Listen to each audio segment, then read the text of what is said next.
These are some indefinite integrals. What you might want to do is take a look at them, pause the video, try them on your own, and then we will show you how to do them.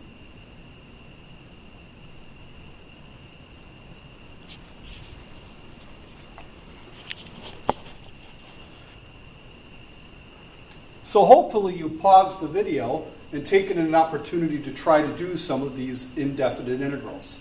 Remember, what you're doing is derivatives in reverse. So taking a look at the first one, we have 12x to the third plus 6x squared plus 22x plus 6, and we're determining what the antiderivative is of each of these terms. So remember, for powers, in going in reverse, the power would go up by 1, and you would divide by the new power. So, for the first one, x to the fourth, divide by 4. 3x to the fourth would be the first term. The antiderivative of 6x squared, the power goes up to 3. We divide by 3, and we have 2x to the third. 22x, the power would go from 1 to 2. We divide by 2. 11x squared. And then the antiderivative of 6 would be 6x.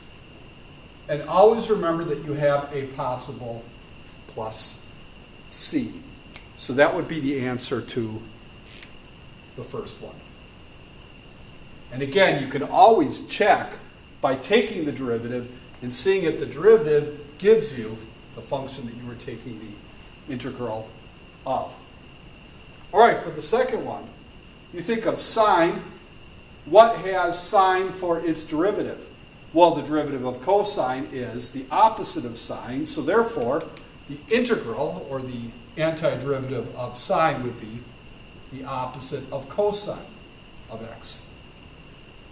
Secant squared is the derivative of tangent. And then e to the x is its own derivative, and therefore its own antiderivative. And again, include your plus c.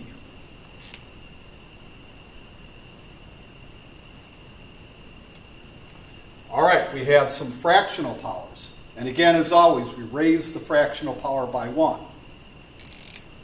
So for the first one, x to the 2/3 would become x to the 5/3. And then you would be dividing by that new power, and divided by 5/3 would be the equivalent of multiplying by its reciprocal. So we can write that as 5/3 x to the 3/5 x to the 5/3. And again, raising the power by 1, 4/5 would go up to 9/5. So we would have x to the 9/5. And then again, we could divide by 9/5, which is multiplied by the reciprocal 5/9. Times 2 would be 10/9. And then x to the 7th, the power goes up to 8. And again, we divide by that new power, which is the same as multiplying by 1, 8. And as always, don't forget your plus c.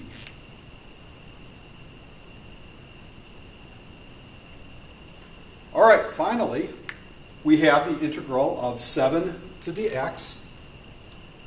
Remember that you would ordinarily multiply by the natural log of the base to do the derivative. So in reverse, we divide by the natural log of the base. Again, that's just a number, times 7 to the power x.